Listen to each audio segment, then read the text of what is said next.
What's up guys, Yannick Reid here and welcome back to another video. As I said before, my name is Yannick Reid and on this channel we like to talk about technology, creativity and lifestyle, focusing mostly on photography and videography.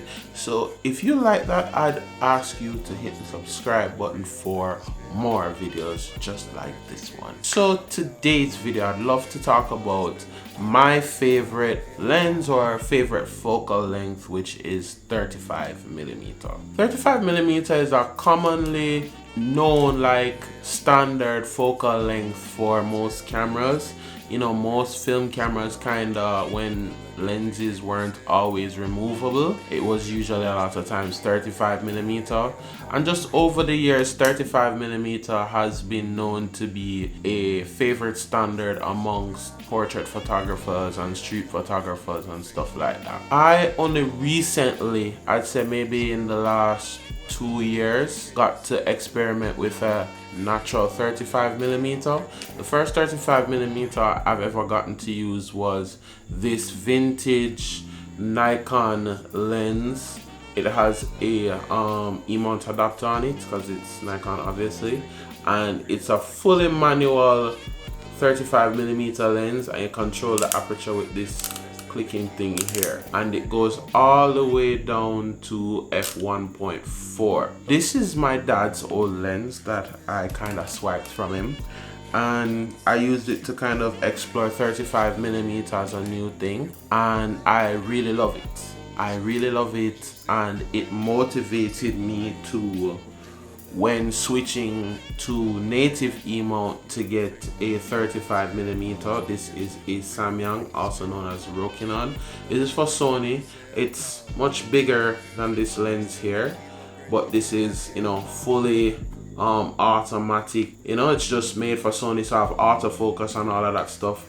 No autofocus on a fully manual lens. Currently, I'd say this is currently my favorite lens. Recently, within the last 2 weeks, I was doing a tour around Jamaica with reggae artist Coffee, and I was doing both photo and video, and on one camera I was just doing video, and on my other camera I was doing photo, and for pretty much the entirety of the time that I was working, 2 separate times, I was just using 35mm. I'd say a solid 99% of the time all the shots were taken on this, and reviewing all the images after, I would say I'm 100% satisfied with the results. Throughout this video I'm going to be throwing up just different shots that I've taken with 35mm, whether it's the Nikon lens or the Samyang. Probably most of them will be the Samyang because those are images I can find very quickly.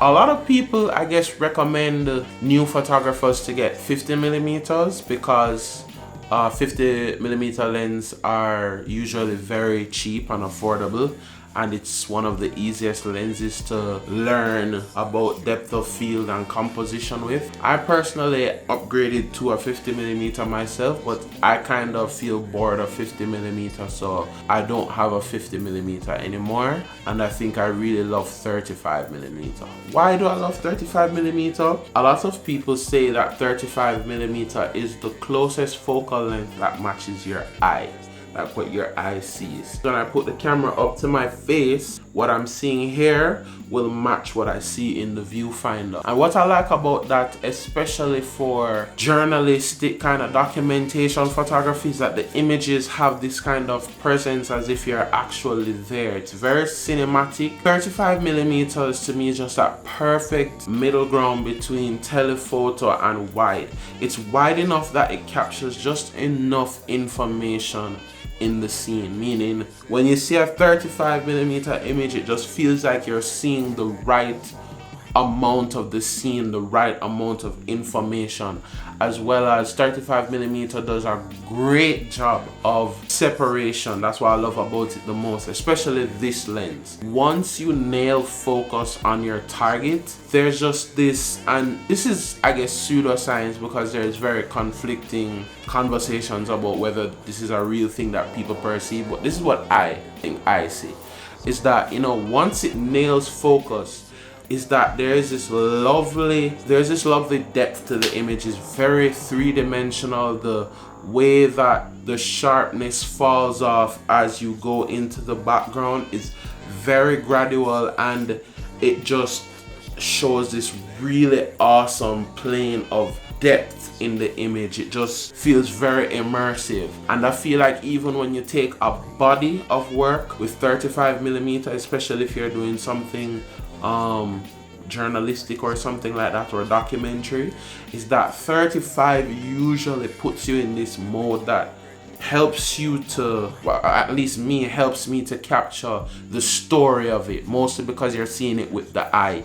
So it's almost like I just think of all of the things that somebody would want to see. If you were there, what kind of angles or where would you want to stand from to see certain things? And 35 helps me to bring that to life. I would certainly recommend most people to get 35.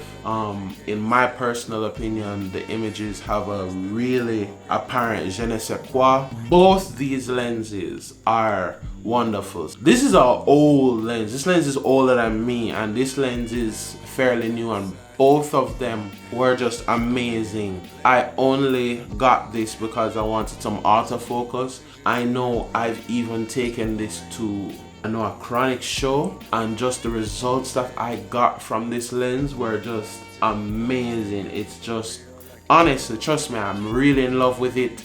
Like the sharpness, especially too when you lock focus, the level of sharpness that you get on the images and the separation, as well as the colors. They're usually so rich and vibrant, and these are prime lenses, and prime lenses don't zoom. So when you're using these on a camera, if you want to get closer, you got to move closer. If you want to get farther, you have to go back. So everything you're kind of really doing with your feet, you're doing manually. There's no twist turn, twist turn.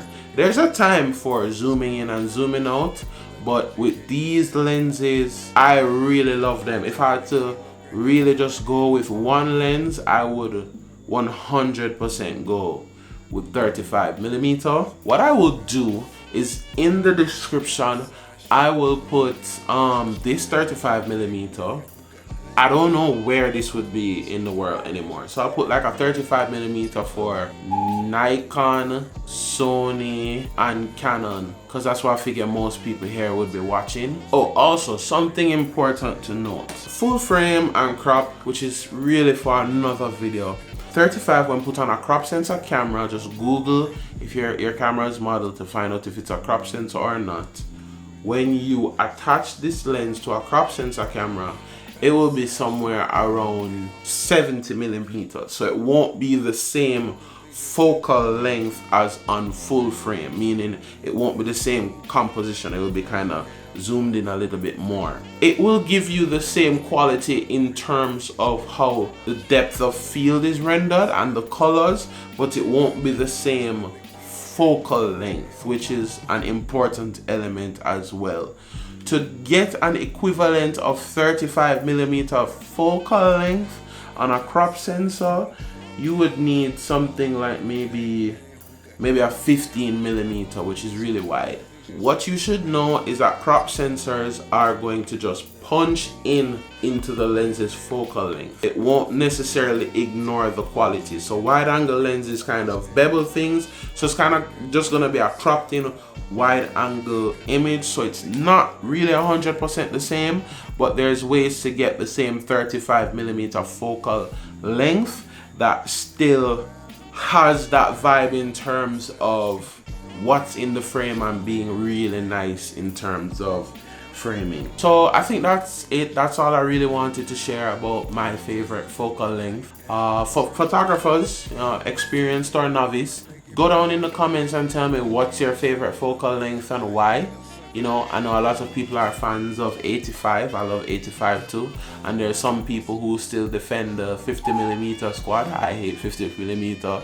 So let's have a chat in the comments about which focal length you like, or which focal length has been giving you the dopest images out of your career thus far.